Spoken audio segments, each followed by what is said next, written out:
All right. Hello, everyone. How are you all doing? Hi. Hi, Good. I'm doing fine. Where's everyone tuning in from? I'm in the Bay, SF. I'm also in San Francisco. Me too. I'm from not from San Francisco, but I'm from here. Me too. I'm like 10 minutes away from San Francisco, like Daly City area. Nice. I'm But I 30 minutes away from campus. So Ooh. I guess I'll go with the first question, Nicole. So, from the name of the organization, it sounds like a Spanish name, is that correct? Yeah, so it historically started in Colombia in South America. Our founder was living there for 6 years. And so she had a lot of experience traveling around Colombia. And she even applied for a teaching position there. And when she asked about the sexual health curriculum, the response that she got was that that was up to the parents, so that was not something that they taught at the school. And so from there, that's kind of where it was bred, the fact that, it was just up to the parents. And a lot of times the parents never taught the kids anything about their sexual health. That was a topic that was very taboo, very controversial, very it was something that they just never spoke on. So she started building up this organization from there to really educate. First of all, it was just focused on Latin America. And then when I joined and a bunch of other members from the collective started joining as well, I really started to push her into also going to other countries, especially those in the Middle East, because I knew that it was similar and sometimes even worse than what she had experienced in Latin America. So we started, moving, slowly and carefully and cautiously to these other countries to give the resources, to give the education that a lot of the kids didn't even know that they themselves had rights, that children actually are born with rights as well. And then women know less that they have rights. So we started building that up, rebranding it with the campaign of In Her Shoes, that was bringing awareness to the violence that occurs globally against women and bringing men into the conversation, because that's the way that we can really insight change, is having them on board, having them advocate for us, having them speak and give voice to all of the injustices that happen globally. So that was where it really started to take off and launch, and now we brand into the group that we have, the business that we're building with this organization. Wow, that's incredible. So it started in Latin America regarding sexual health. What did it branch into other topics? It sounds like it. Yeah, so we do have a lot of, topics with children's rights as well. So we have coloring books and projects that we're doing with a Bolivian organization that makes these videos, bringing that awareness for children's rights. We have a biodiversity project that is also launching in the next few months, I believe. And then we do have the elimination of violence and sexual and reproductive health as well. And then throughout the end of the year, we really focus on the women's rights section. Nice. Does anybody have any questions? I could keep going with questions. I have a question. Yes. Just from everything you've shared, it sounds like you witnessed a lot of heavy stuff. I can't imagine witnessing, women who don't have rights and stuff like that. I'm sure anyone can feel for them. But my question is, how do you prevent yourself from being too overwhelmed with wanting to help everyone? Because Yeah. just me myself, I see like I want to help kids, I want to help adults, I want to help women, I want to help the undocumented community, and it gets overwhelming. Yeah, I can especially relate because I'm super empathetic when it comes to these things. So I think from a young age of understanding this and then being able to really emotionally regulate and understand that. And I was taught that like from a young age from my mom. So it was something that I kind of started to learn, to not take every single person's problem as my own, because I tended to do that a lot, especially in the beginning ages with just friends, like drama from my friends, and then I take it super seriously as my own. So from learning about all of these things, I take it as these are terrible things that are happening worldwide, and these are obviously not the only things that are occurring around the world. And I know that these are things that are hard to kind of come to terms with and to understand, that these could actually be happening, and at the same time know that we are working and building towards, changing that. Step by step is not going to happen overnight, but at least being able to provide that education or those resources to those countries, even if it's one or two countries or cities that we're able to bring that to, is empowering in and of itself. Yeah, I can go next. I had a question. I feel like I don't know how to like frame it, but I'm gonna try. Alright. But like I feel like, especially like from my background, I've heard a lot of there's a trade-off between wanting to like do a difference and making a profit or making money for yourself. And I feel like everybody feels like they need to make the choice where it's like one or the other. Mm. So, and especially like my parents are like the traditional Indian parents are like, Yeah. you need to make money and then you can do whatever you want to do after that. So, Yes. I would just want to ask, like, what will you say about that, or what thoughts do you have about that generally? Yeah, so for me it's always been like, it is a little similar, but it's not like to the extreme that you have to make money before you can have like your dream. Like, and that's also something that I do, like tell my family, and I do tell them, like when I'm doing like internships, when I'm doing volunteer work on things that are important causes to me, is something that is, important for me. It's like I may not get like the great salary or the great amount of money doing it, but I am inciting change and I am making a difference by doing these things. And these are things that are super important to me, even if I'm not getting paid for it. And then with the jobs that you do get paid for, like it also, you also have to think of the company's culture when you do get a job, because a lot of times like they may pay you something, but and even with, and it's also to be careful with like these paid internships, because even though those pay you, a lot of times because they do, then they feel that they can kind of exploit you in some way because they are paying you. When you have those that are unpaid, a lot of times you get more of an experience because you're able to really see the whole entire organization, company, and see kind of from beginning to end and get mentored in those. So a lot of the time, like money may be used for good reasons or for bad reasons. So it's also to kind of be careful and to kind of see which causes or which company cultures are the best aligned to you, instead of just looking at it from just the salary perspective of it. So I have a question for you. How do you push back when the exterior or the outer settings around you is telling you that this is something that it's not possible for you to do or you cannot do? In my circumstance, I'm an accounting major. I'm interested in a nonprofit section, and they're like, oh, it's a very specialized field and you have to wait 10 years until you're able to go into the section.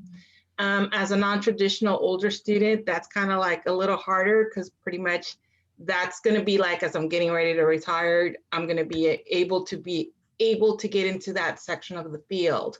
Mm-hmm. But at the same time, because I am an older person, I get a lot of pushback, like, you're not hireable, you're not marketable in the accounting industry.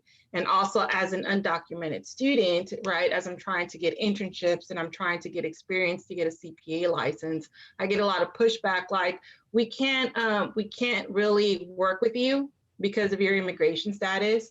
So it's like, you can't proceed. In the state of California, I can apply and get a license, but without the work experience, I'm not able to do so. So I get a lot of like pushback. And I know like you were mentioning that like you were living in the Middle East and it was a very different culture. So when you came here, it was very different. And I'm assuming you got a lot of pushback as you were trying to bring in these new ideas, which I think in my case, I'm getting a lot of pushbacks in the things that I want to do moving forward. So how do you overcome that when everyone is like telling you, no, it's not possible, you can't do that?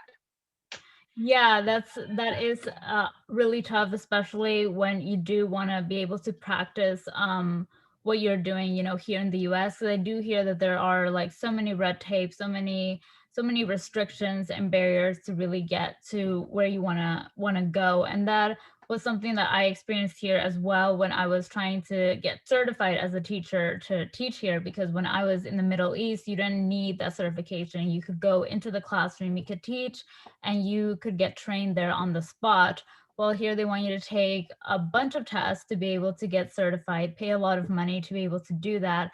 And that's the difficulties on those types of jobs. So I think the best advice that I could give you would be to really kind of look at the different experiences that are available that may not be, let's say, the traditional experiences. And there are ways to kind of, I guess, go around it. And if you do want to stay here and practice in the US, it may be a lot difficult to get the experience that you want, but there may be other organizations that you could look into, and not just, I guess, like the corporate world of you need to do this or you have to wait until you do it 10 years later. And try to see if you could find different experiences from different places that may not be super well known, and start getting experience through that framework.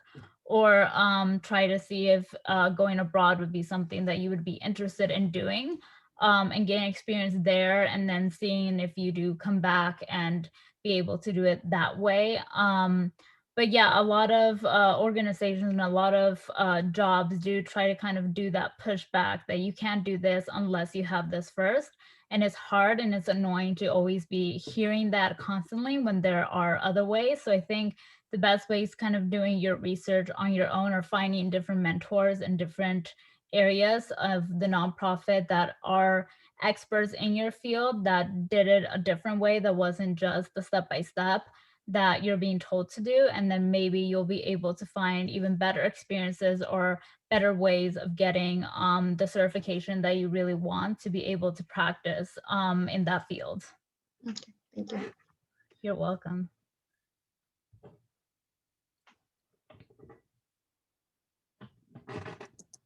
I have a question. It's not Yeah. like so exactly about like nonprofits and stuff, but is there anyone like in your community or your culture that you like really like look up to, especially like in terms of like what you work and like yeah. And is there anything that you like really take from them? Because I really think about like historical figures or like people in my community, and like that's the reason that I want to like help other people. So yeah. Yeah, definitely. So I think like the first person that I really kind of looked up to in kind of like this field was when Emma Watson launched her He for She campaign. And that was something that I think was really kind of unheard of at the time, for her to kind of just go forth and voice and bring up the definition of what feminism meant, because at that time, and I think even still a little bit today, they really were associating it with man hating, that women were just thinking they were better than men. And that wasn't the case. And a lot of times it's still even seen today when you're trying to bring forth, you know, these definitions of abuse, or these instances of it. And they kind of keep bringing up that not all men are the same. And that's not the premise or the point of it, is not showing that every single man is going to do that, but it's showing the cases and the statistics and the things that are actually happening from men who are abusing. It's not to say that men don't get abused themselves, but it's just that a lot of times women are the ones that are, and they don't have the resources to really push forth and to speak when they are abused. So that was the first time that I saw that. And I even wrote a paper about it and started really getting deep into those definitions of feminism, deep into advocacy and activism. and getting into human rights and women's rights and all of those things from that point of view, and then showcase and then really connecting with myself of being a woman and being able to have the ability to voice my concerns, to have expression and to have the freedom to do so, where I was in a country that it was not restricted or barred or banned or in any way I would get affected if I did speak out, where in other countries that wasn't the case. So that was, I think, the first person that I was always looking up to her from when I was younger and in her Harry Potter days, and that was the movies that I was obsessed with. So seeing her kind of launch into a different field from her movie career was incredible to see.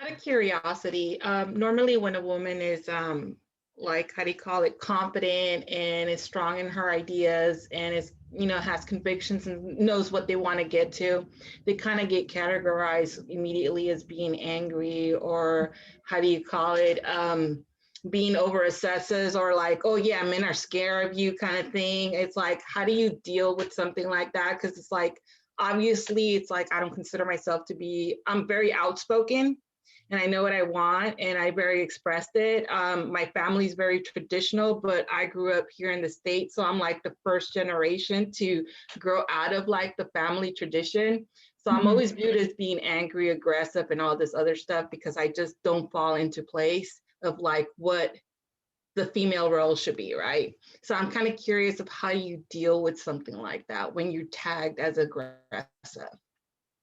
Yeah, that's tough too, because in my culture, the same way that if you speak out or if you speak out of turn, then you're automatically labeled as, you know, angry, as aggressive, as someone that's just trying to put on a show. A lot of times that's like the label that you see, and I see it from, you know, my grandparents that especially my grandmothers, that they kind of keep to themselves to not say things because they don't want to fight or they don't want to cause a problem, so they want to, you know, keep things hidden. And a lot of times when they don't do that, then they just start to explode because it's just bottled in way too much inside of them. So for me, it's just that I am very to the point and I'm very blunt as well. So I say things that if I do see an injustice, like I will call it out. If I do see someone that said something that wasn't right, I will say it. And for me, I think I learned, I think from even from high school, middle school, that caring so much about what other people think or what other people say is what holds you back a lot of the times.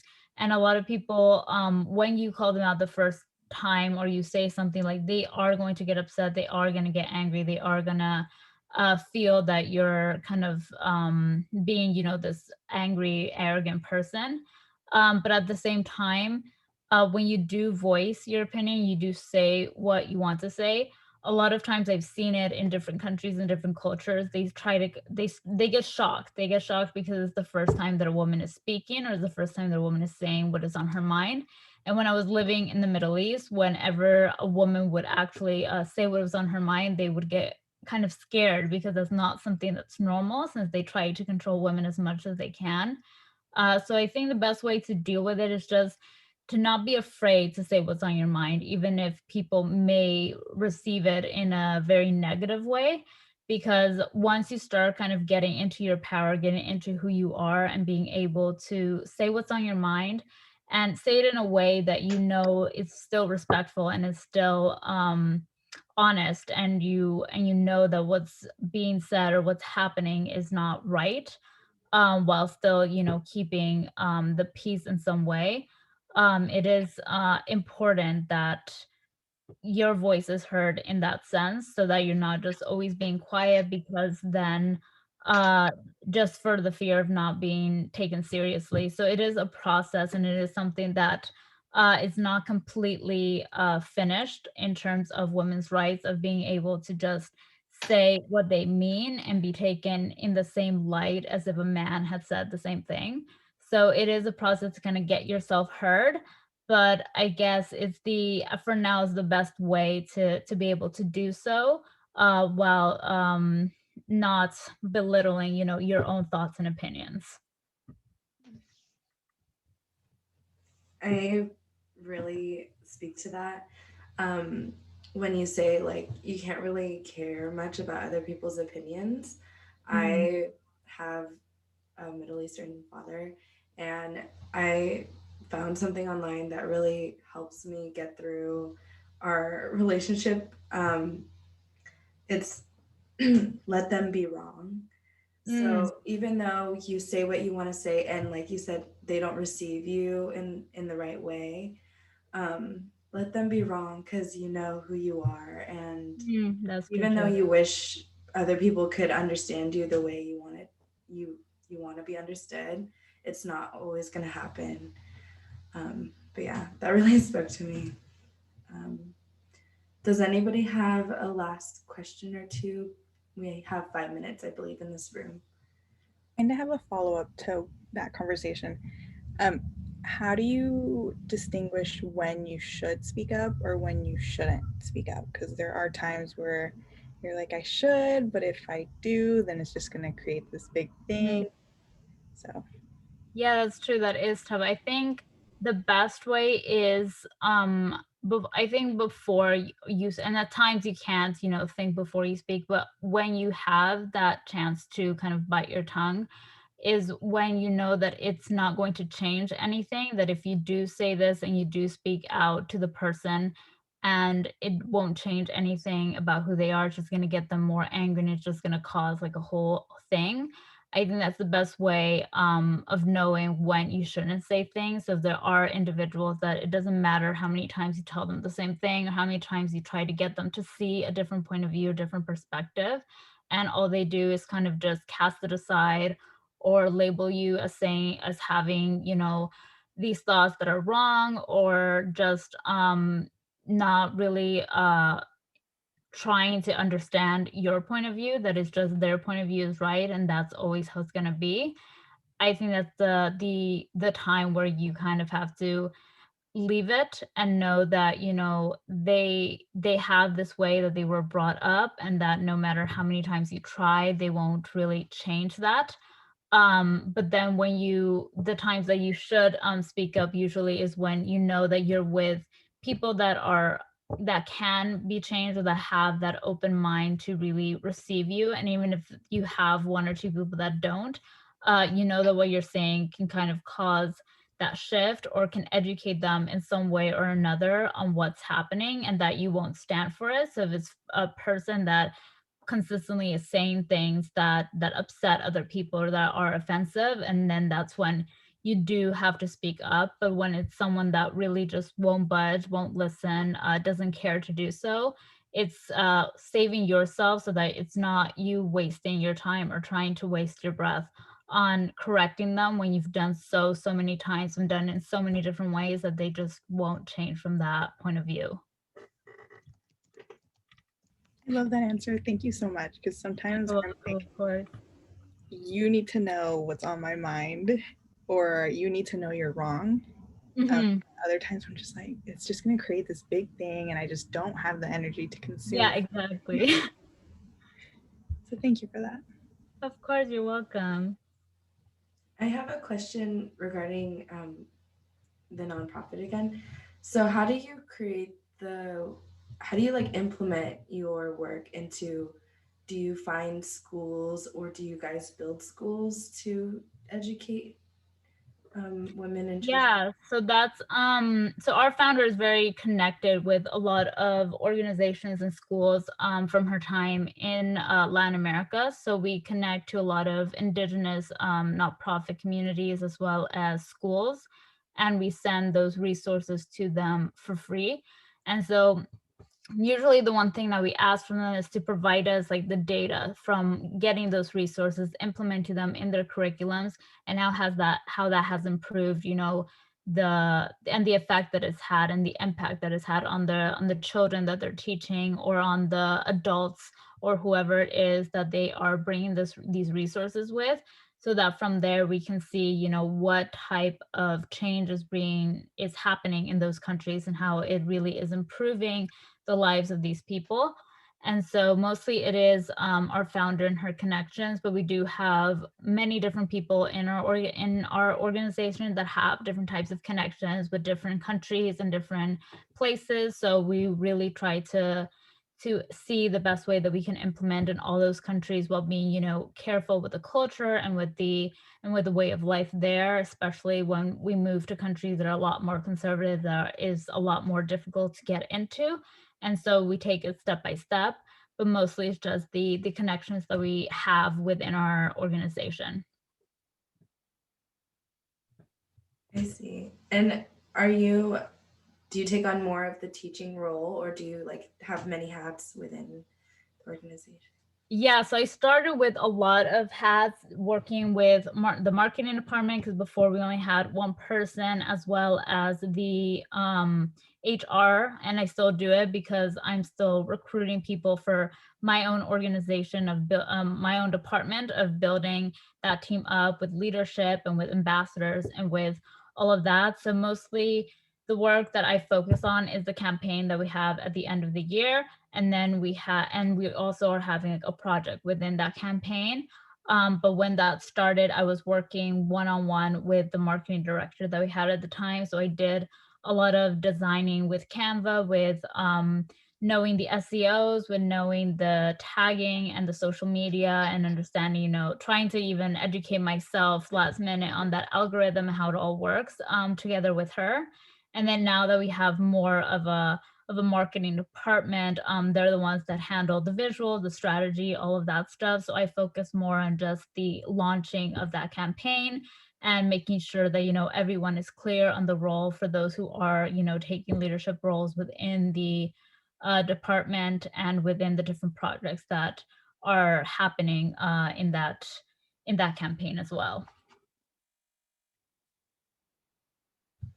That's awesome, and I'm rooting for you and all that you do. Thank you so much for all your advice and information. It was very helpful. Thank you. I really appreciate it.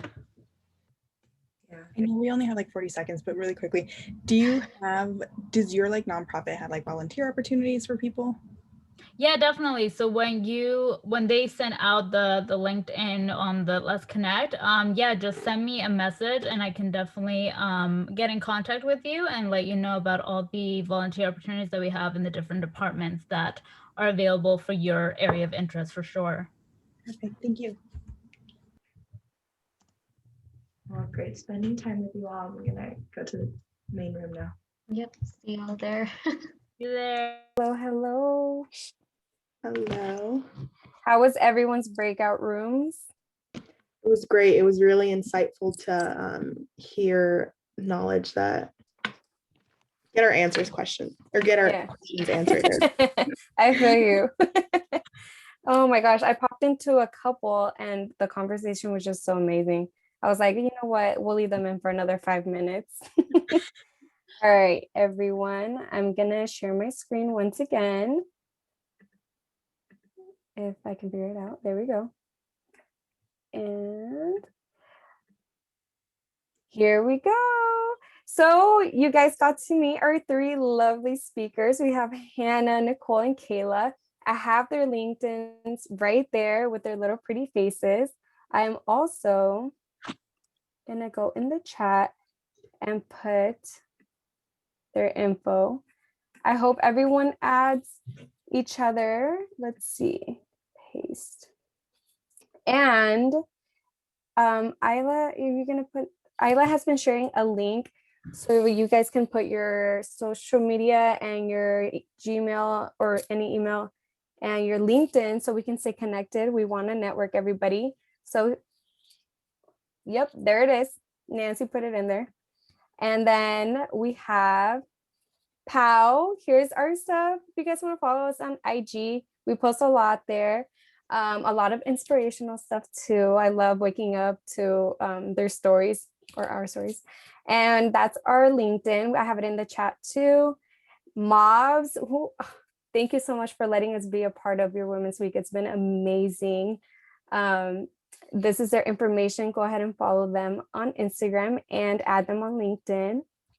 And last but not least, we want to give a big shout out to In Her Shoes because they have been amazing and they let us borrow Hannah. Thank you. That's their website and that's their LinkedIn. So you guys can keep up with all their amazing events. And if you want to join too. And I think that concludes everything. Does anybody have anything else to add? Yeah, I just wanted to say thank you to our speakers that took the time out of their schedule to come and talk to us. You guys are doing amazing things, and I really appreciate listening to your experience in your careers. And I really love this, and thank you to In Her Shoes as well.